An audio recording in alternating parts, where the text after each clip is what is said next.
আমি জন্মভূমি আজ কবিতাটি আবৃত্তি করব।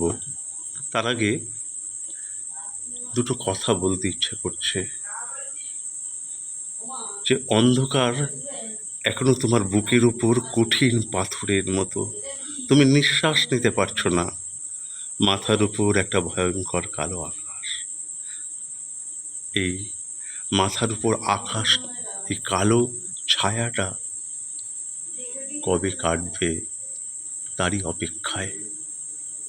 শুরু করছি কবিতা। একবার মাটির দিকে তাকাও, একবার মানুষের দিকে। এখনো রাত শেষ হয়নি, অন্ধকার এখনো তোমার বুকের উপর কঠিন পাথরের মতো, তুমি নিঃশ্বাস নিতে পারছো না। মাথার উপর একটা ভয়ঙ্কর কালো আকাশ এখনো বাঘের মতো থাবা উঁচিয়ে বসে আছে।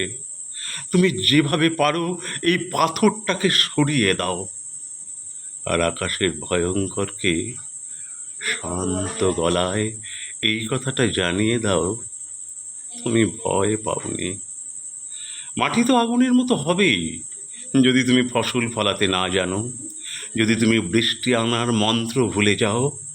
তোমার স্বদেশ তাহলে মরুভূমি। যে মানুষ গান গাইতে জানে না, যখন প্রলয় আসে সে বোবা ও অন্ধ হয়ে যায়। তুমি মাটির দিকে তাকাও, সে প্রতীক্ষা করছে। তুমি মানুষের হাত ধরো, সে কিছু বলতে চায়।